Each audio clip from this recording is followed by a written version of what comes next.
Hello students, now we are going to start a new chapter. This chapter is related to the topic functions. What is a function? A function groups a number of statements into a unit. For example, you want to add two numbers and you need to add two numbers repeatedly in your program. So instead of writing the statements for adding two numbers again and again, you can put the statements required to add two numbers inside a unit, and this unit will be called a function. Okay, so this unit will be called a function. So you can see that this function has a definite purpose.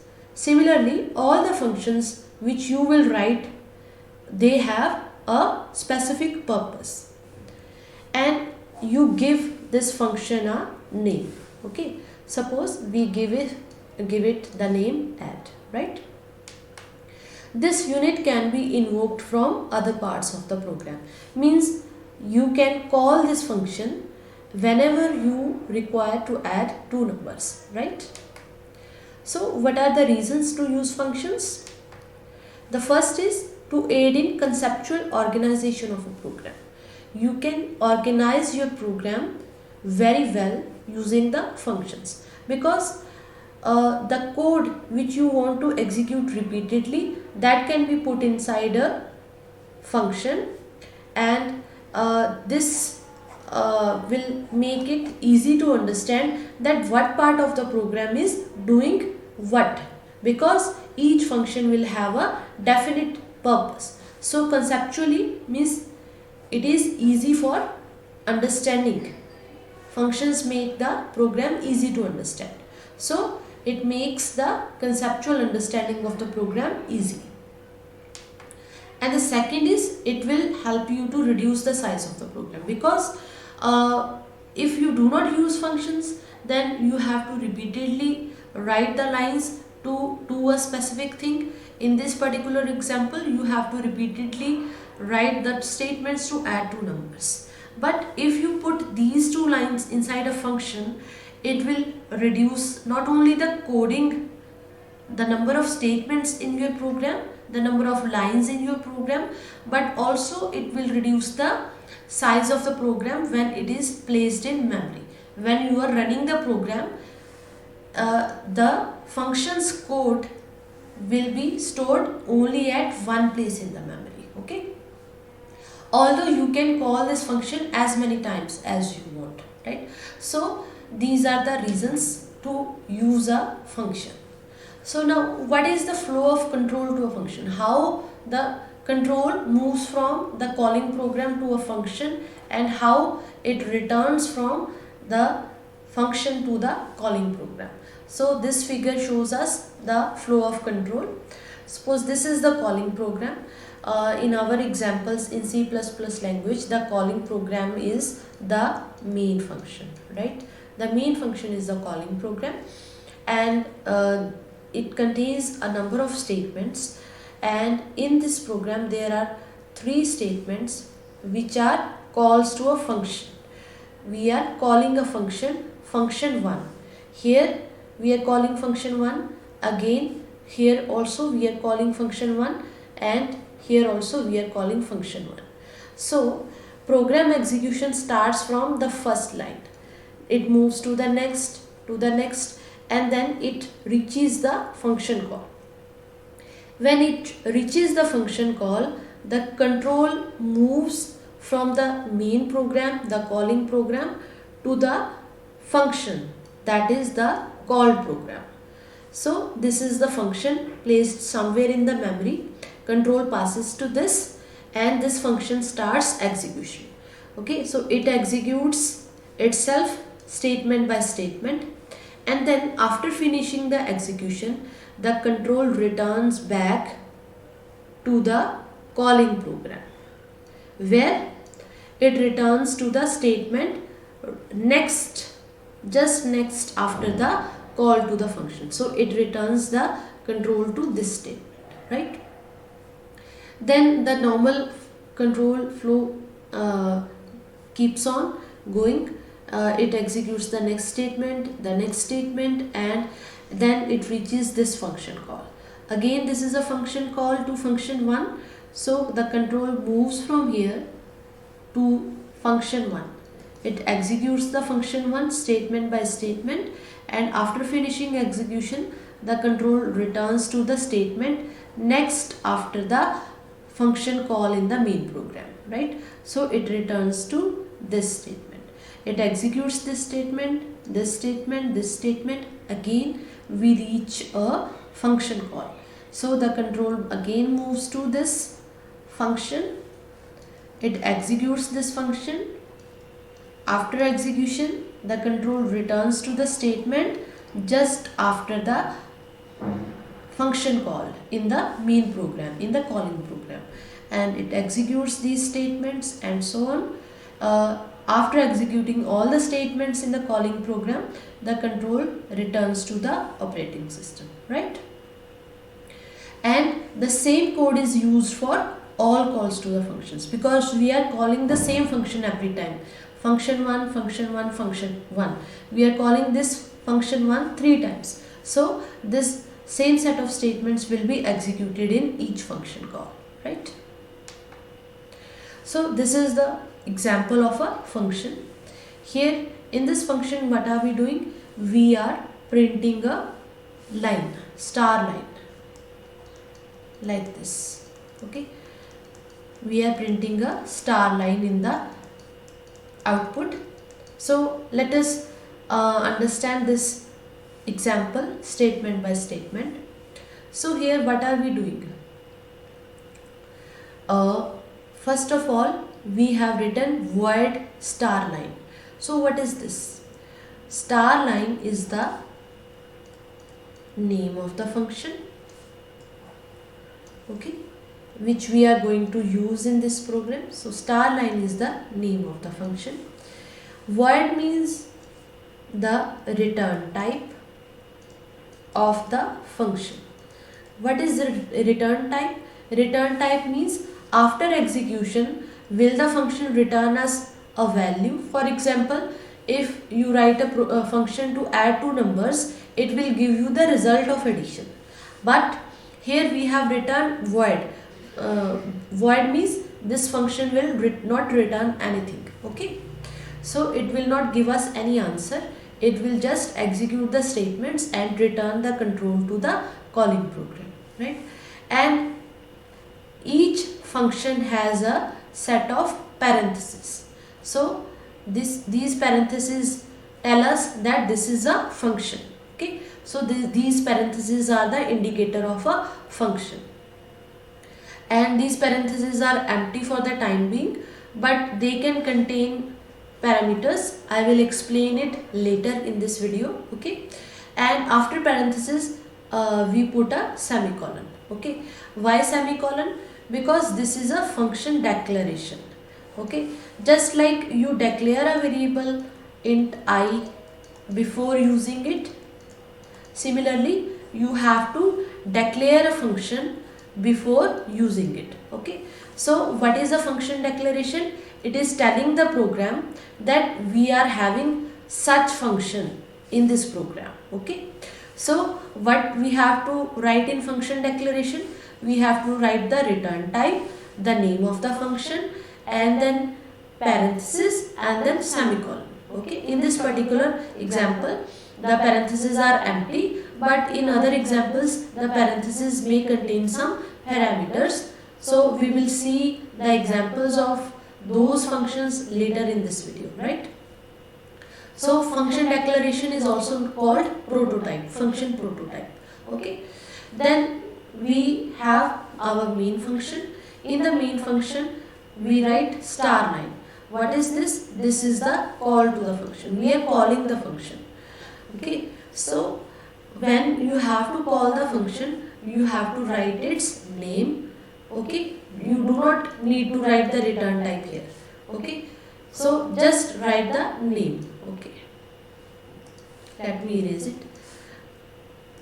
Whenever you are calling the function, write its name followed by parentheses and semicolon.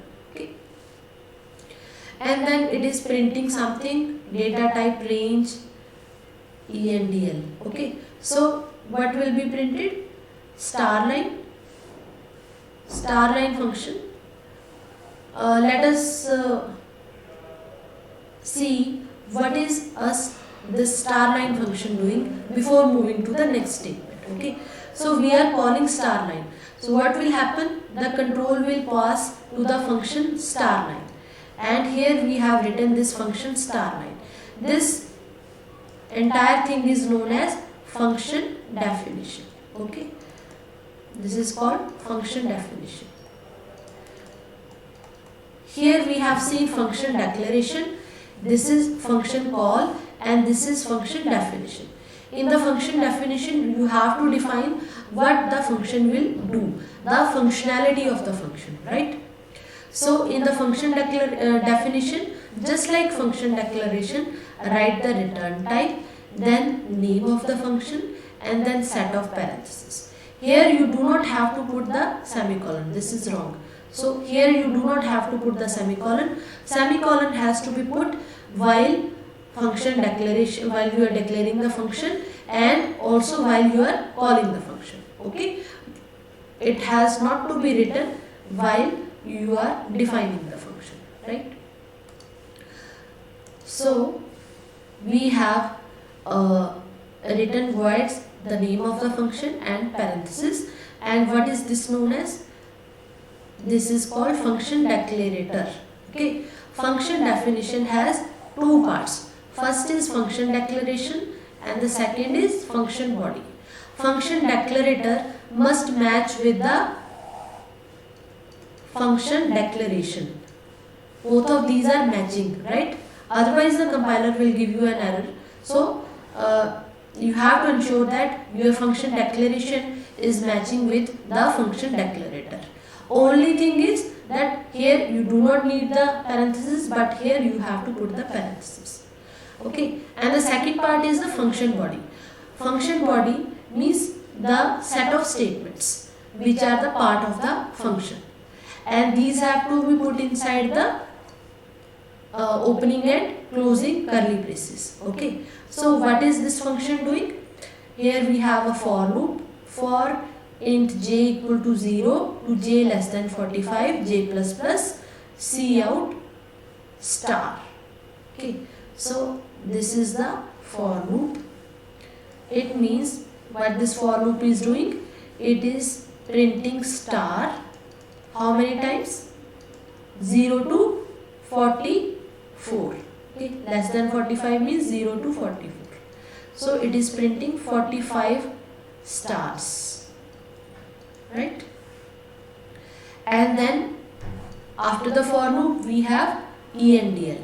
So it is going to the next line, right?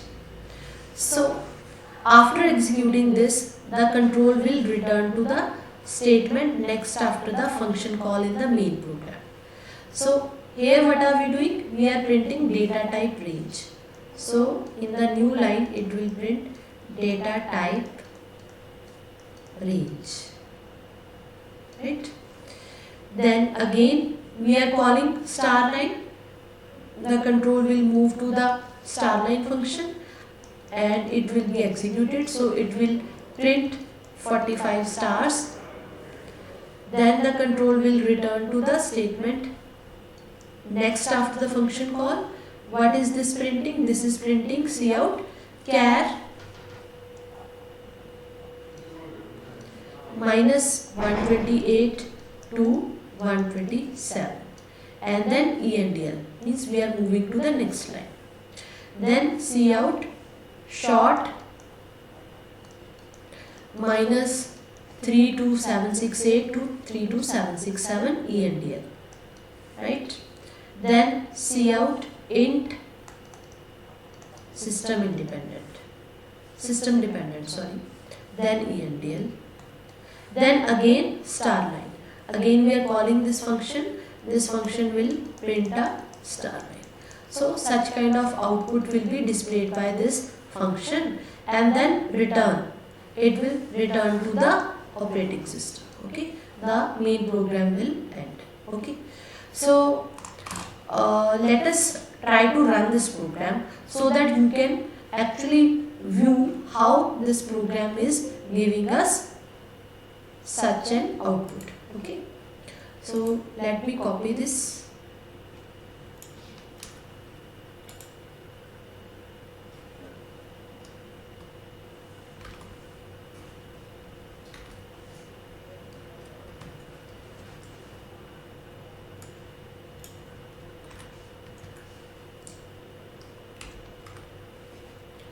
Okay, at the top we need hash include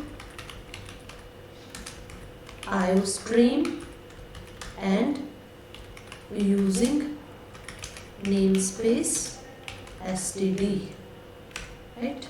Then we have this function declaration word star line. Then we have the main function.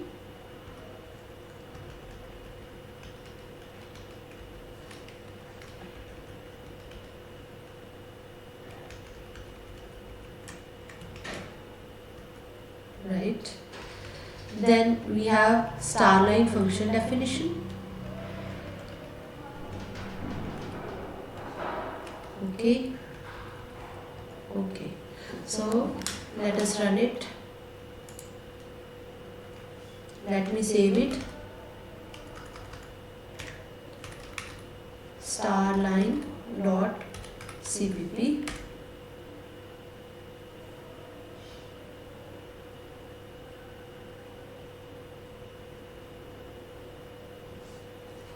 There is some problem here.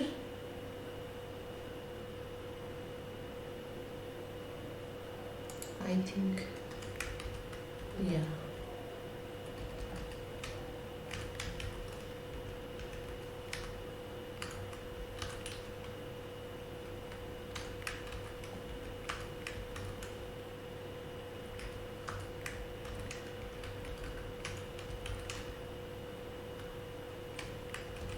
Okay, now it's good. Let me change it also.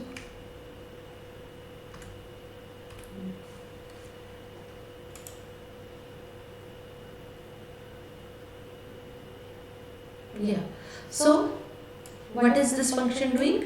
First star line, so it is giving us a star line, then data type range, then again star line, then char short int, then star line. So this is what this function is doing, right?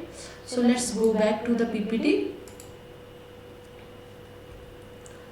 So what are the components required to add a function to a program? We have already seen function declaration, function call and function definition. These are the three things that we need to add to a program in order for a function to work properly, right?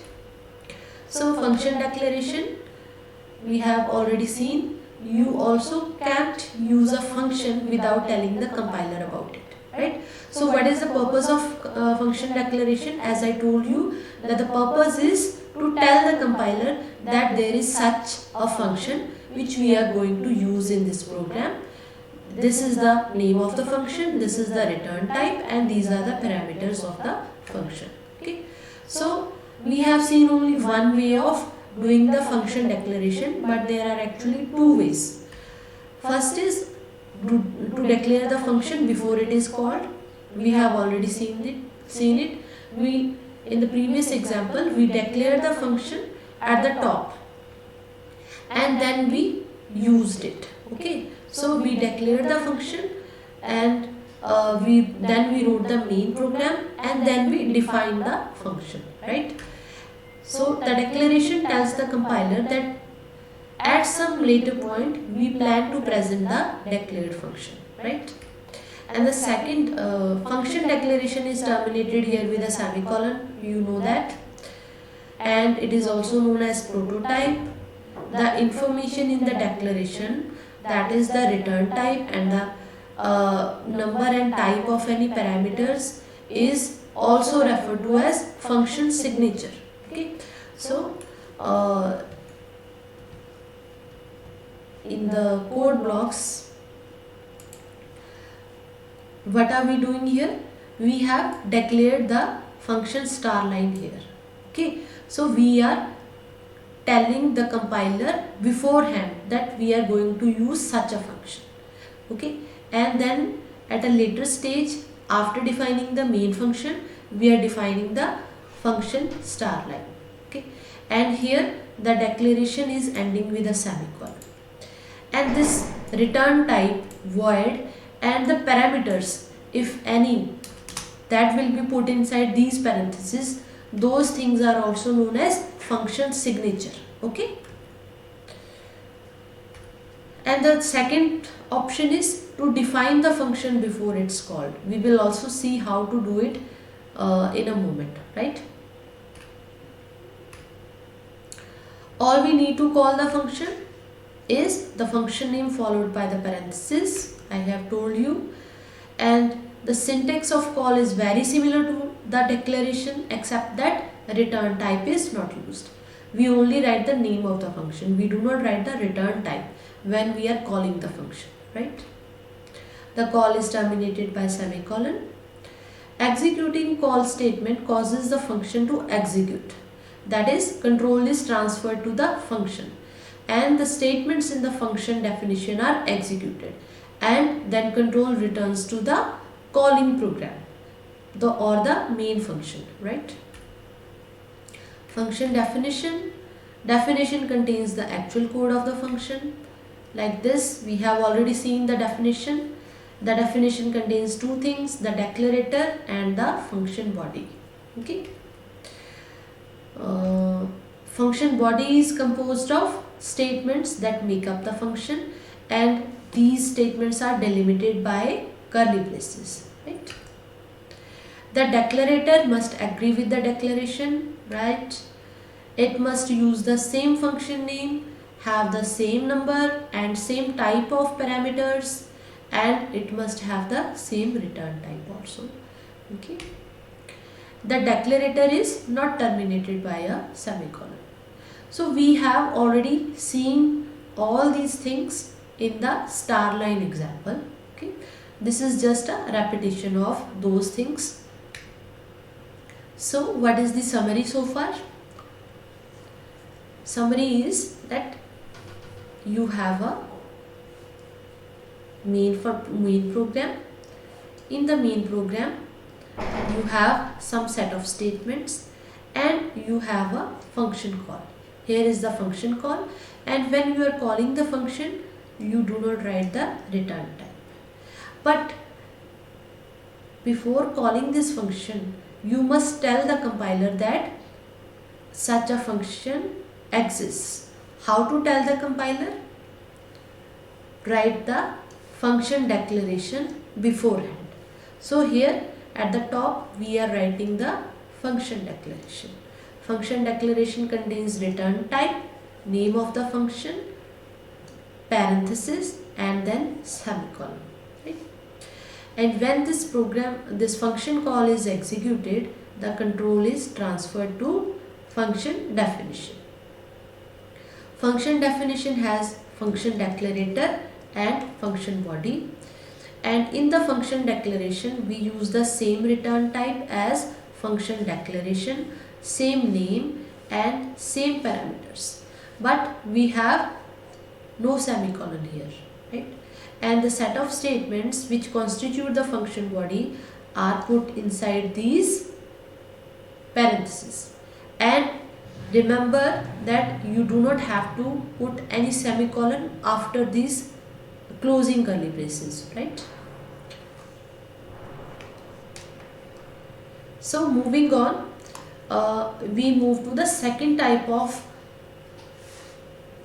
using the function, that is using the function definition only, eliminating the declaration. Okay, so when you do not want to declare the function, you just want to use the function, then you can write it before the main. Okay, the main follows the function here. Okay, so this is the beginning of the program. What are we doing here? We are defining the function here. Okay, void star line and then the set of statements inside this function and then main. Okay, so main is following the function. In this case you do not have to declare the function. Why? Because you have already defined the function, so the compiler already knows about this function, and when in the main function you call this star line, the compiler already knows what star line is. Okay, so you do not have to declare it because you have already defined it. So now let's try to change the program star line in this code blocks by eliminating this function declaration. So here we erase it. So we have eliminated the function declaration, and if you try to run this program now, it will give you an error. Star line was not declared in this scope. So here we are using the star line function, but we have not declared it. That is why this is giving us an error. Okay, so the solution to this is either you declare it here or you define it here.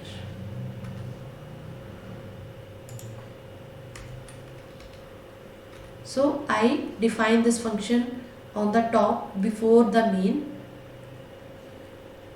and now if I try to run this program, it is running perfectly without any problem, right? So there are these two ways in which you can use the functions in your program. Either define the function before using it or declare the function before using it, right?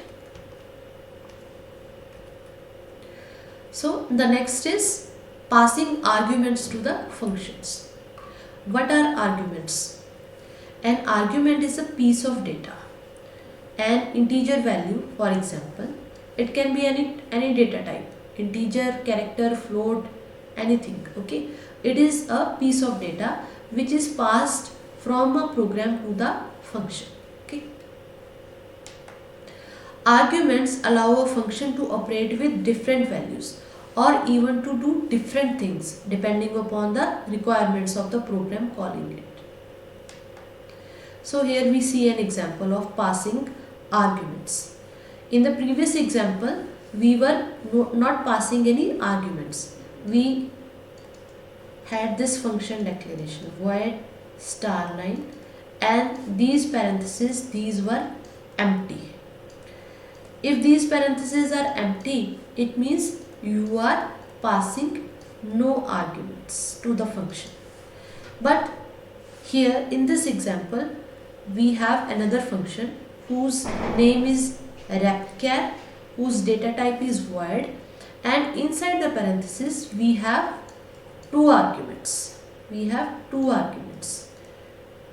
And the data type of the first argument is char and the data type of the second argument is int, and then after that we put a semicolon. Remember, in the function declaration you only put the type of arguments. What kind of arguments are you going to use in this function? Okay, you only tell the type of arguments. Okay, and then the main function starts. We call the repchar function, and what are we passing? First we are passing a character and the second argument is an integer. Okay, so always make sure that your function declaration, function call and function declarator, they are matching. Their return type and their name as well as the type and number of arguments, they all are matching. Okay, so here it is written char, we are passing a char. It is written int, so we are passing an integer. This is, we are passing an integer constant. So this is a fixed value. This is an integer constant. This is a character constant. So we are passing two constants. So what will happen? The control will go to the function definition. So here we have defined this function. Here also you can note that the data type, the name and the number as well as type of arguments is matching with that of function declaration. Okay, but here we only tell the data type of arguments. Here we do not just tell the data type, we also create variables. So here we have created a variable of type char whose name is ch. Okay, so when we are calling this function, this dash will be passed to this variable ch. So what will be the value of ch? Ch will store a dash, right? Similarly, in this function call, the second argument is 43. 43 will be passed to this integer int n will store the value 43. So that is why this is called passing the arguments. We are passing them, and dash and 43 are passed to this function, and this function is creating two variables in its declarator, one of type character, second of type integer, and these will hold these arguments. Okay, character will hold the dash and the integer will hold the integer constant 43, right? So next, what it is doing, in the function body we are having a for loop, and this for loop is running from j equal to 0 to j less than n, means from 0 to 42 it will run 43 times, and what it will print? It will print the character which we are passing. So it will print a dash how many times? 43 times. So now can you tell what is the purpose of ch? The purpose of ch is it will give us the character which will be used to print the line. Okay, and what is the purpose of this integer?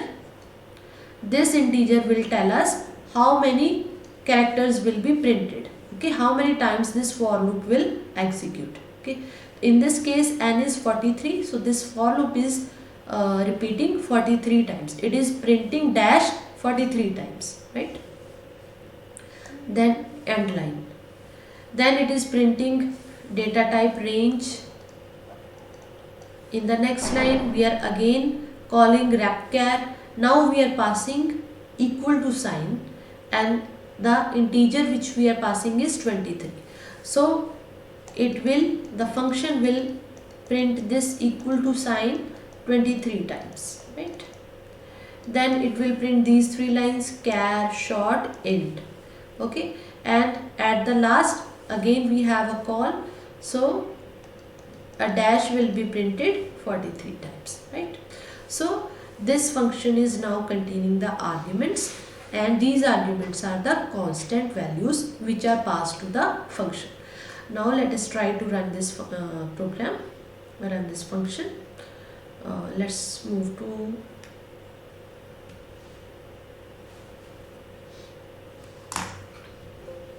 code blocks.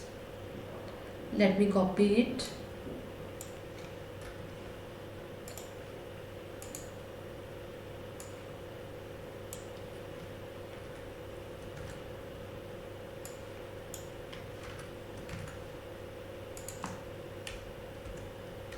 Okay.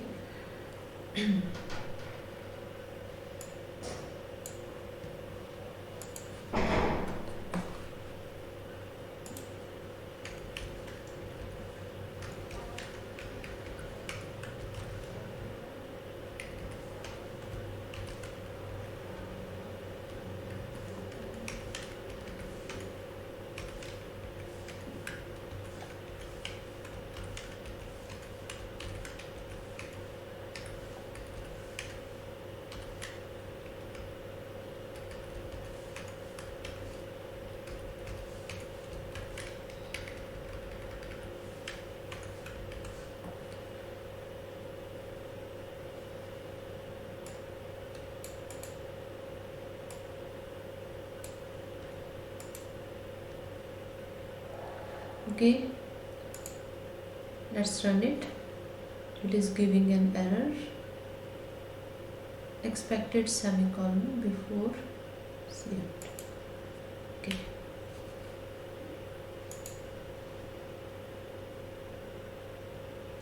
So you can see that this function call is printing this line, so a dash 43 times, then cout data type range, then this function call is printing this equal to sign 23 times, then there are 3 lines written here, then the last call is printing a dash again 43 times, right?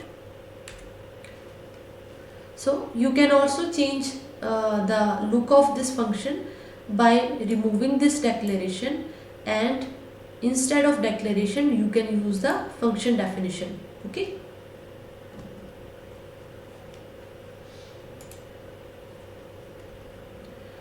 Parameters.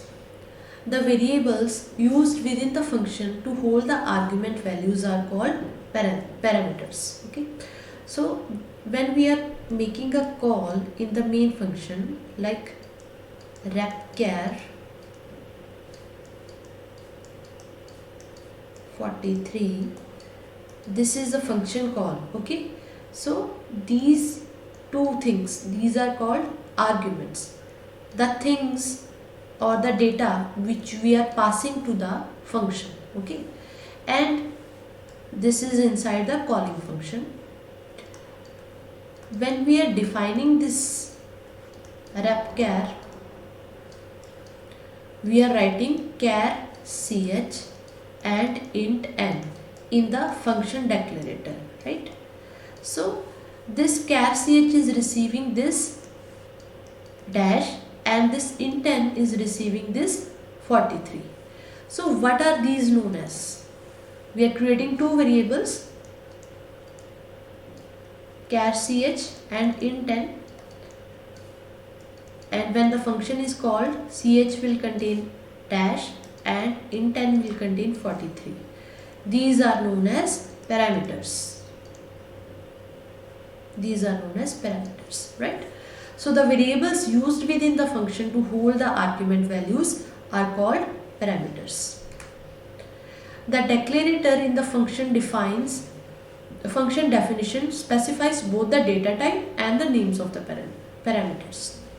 So this declarator is telling the data type as well as the name of these parameters. So this is the same example I am talking about. Okay. So placing these variables char ch and int n in the declarator is equivalent to defining them with the statements like char ch int n. So we are actually creating these variables in the memory, and these variables are able to store the values passed as arguments. Okay. When the function is called, its parameters are automatically initialized to the values passed by the calling program, right? So in the previous example we passed constants. Okay, dash 43 equal sign 23, these are just constants. What about passing variables? This example is showing us how to pass variables. So we have this same function declaration void repchar, and it is having two parameters char and int.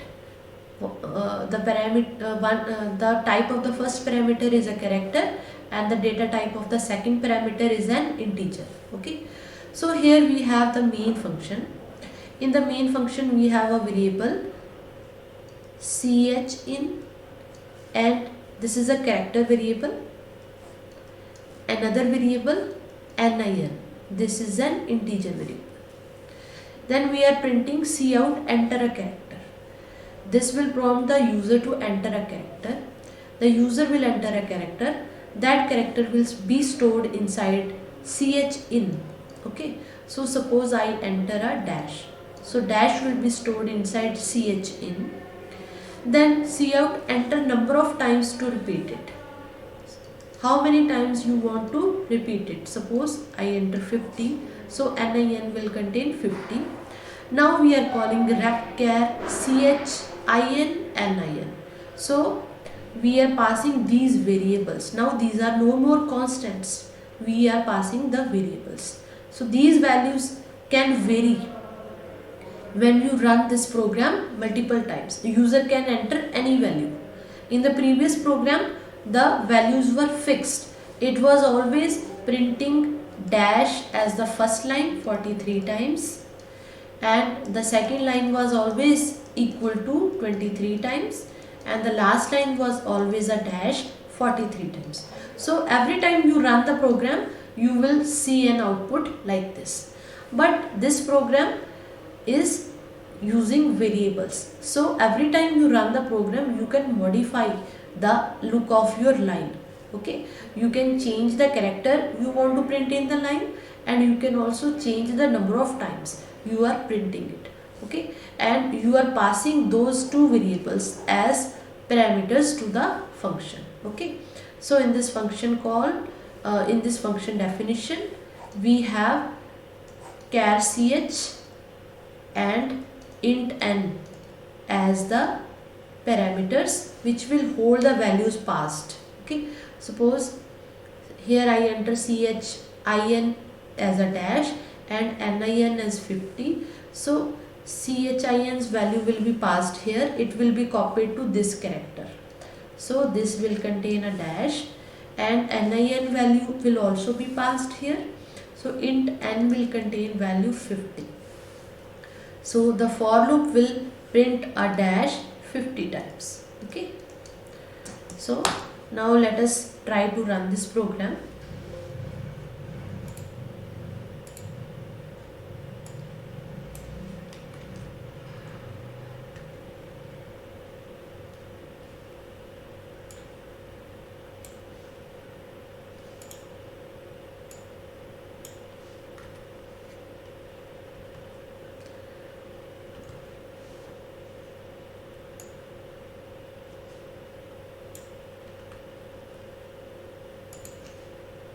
Okay, so we have repchar function declaration, then we have main program, enter a character,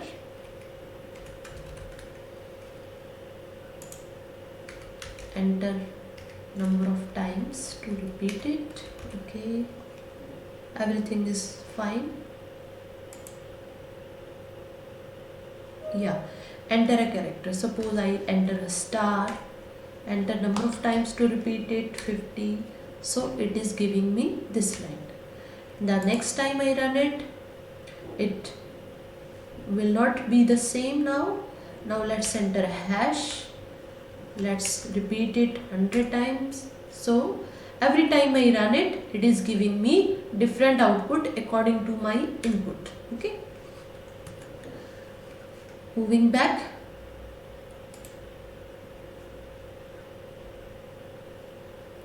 so this is how we are passing the values. The main program contains two variables, chin, whose value suppose I enter equal to sign, and nin, whose value suppose I enter 30. So these arguments will be passed to this function repchar. Okay, so repchar function call contains two arguments, chin and nin. This statement in main causes the values in these variables to be copied into parameters of repchar. Repchar function declaration contains two parameters. The first parameter is a character char ch, and the second parameter is a integer. So these values will be copied here. Okay, so a dash will be passed, it will be copied to ch, and 30 will be passed, it will be copied to n. Right, this is how the function passes, the function call passes values to the parameters of the function, right? And the next topic is returning values from functions. So far we have seen examples of the functions which returned void. Okay, so the return type of the functions which we discussed so far was void. Now we will see an example where the function is returning something. So in this example we have a function lbs to kg, means it is converting the values from pounds to kilograms. Okay, and it is having one parameter whose data type is float, and it is also returning us a value, and its data type is also float. Okay, so in the main function what are we doing? We are creating two variables, lbs and kgs. Okay, so lbs will contain the value in pounds and kgs will contain the value in kilograms. We enter a prompt on the screen, enter your weight in pounds. So the user will enter the weight, okay, and that weight will be stored in this variable lbs. Okay, suppose the user enters 70, it will be stored in variable lbs. Then what are we doing? This is a function call. This is a function call, normal function call. Actually this is the function call. The function call contains the name of the function. What is the name of the function? lbs to kg, and inside the parenthesis it contains the variables which it is passing as arguments. So which argument it is passing? It is passing lbs. So lbs will be passed. Okay, what does this mean? I will explain just in a moment. So what this will do? This will invoke this function. So here we have function declarator float lbs to kg, and here we are having a parameter float pounds. So a variable pounds is there, and this variable will contain whatever value is passed as argument. So lbs value is passed as argument. What is the value of lbs? 70. So 70 will be copied in this variable. Pounds will contain the value 17, and then inside this function body what are we doing? Float kilograms equal to 0.453592 multiplied by pounds. So it is calculating the value of kilograms. Kilograms is equal to 0.45 so on multiplied by pounds. Here pounds is equal to 70. So it will give us a value. Suppose it is giving us some value like suppose it is giving us 40. So return kilograms. Whenever your function is returning something, you need to write this statement. In the previous example, your function was not returning anything, so we did not need this return statement. But now the function is returning the value. It is returning us the value calculated, the value of converting the pounds to kilograms. So it need to return, because here the return type is float. So it is returning a float value. In order to return this float value, you have to write the keyword return followed by the value which you are returning. So the value which you are returning is kilograms. So it will return the value of kilograms. So in this particular example, it is returning 43. So what this statement will do? This statement, return statement, has two purposes. First purpose is return the control from function to calling program. So it will return the control from this function to this main function, and second is it will return the value. So it is returning a value kilograms. So it is returning a value kilograms. So 40 will be returned by this function. But where we have to store that value? We create a variable kgs here. Kgs will be used to store that value. So that is why we have written kgs is equal to lbs to kg lbs. So whatever this function is returning, that will be stored in variable kgs. So kgs will contain the value 40. Okay, then you are printing your weight in kilograms is kgs, right? So let us run this program in order to understand it properly.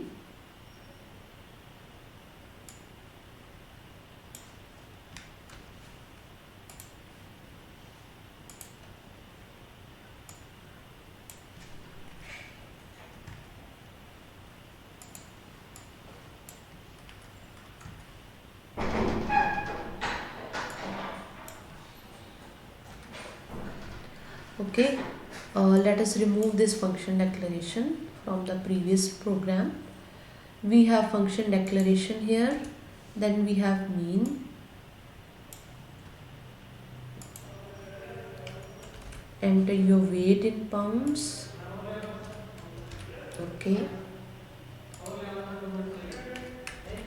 your weight in kilograms is, right, then this is the function definition. Okay, let's try to run this. Enter your weight in pounds. Suppose I enter 80. Your weight in kilograms is 36.2874. Okay, so can we make this program shorter? Of course we can make it. Here in this program, what are we doing? We are creating a float variable. Float kilograms equal to 0.45 multiplied by pounds, and then we are returning the kilograms. Okay, so can we remove this statement and write return here? Is this valid? Let's try to run this. It is giving us, okay, we can make it even short.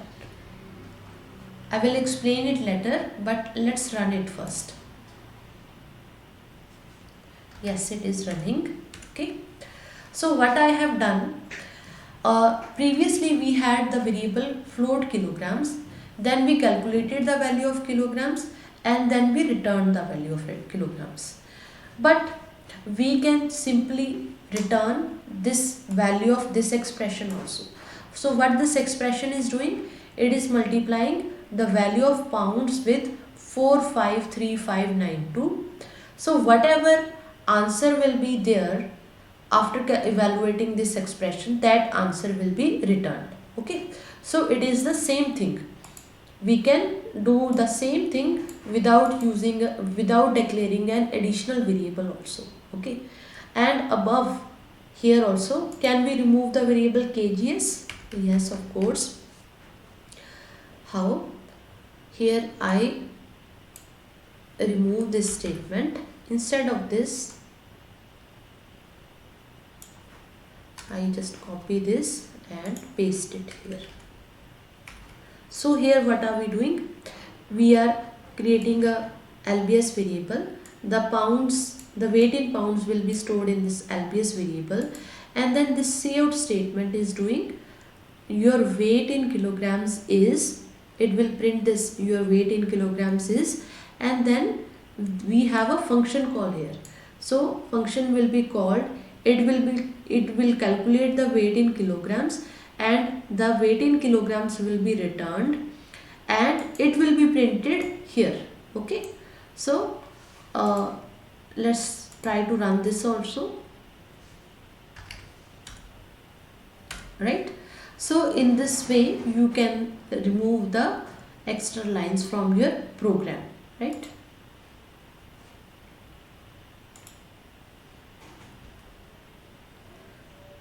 So this is diagram which is explaining the same thing, how you are returning the value from functions.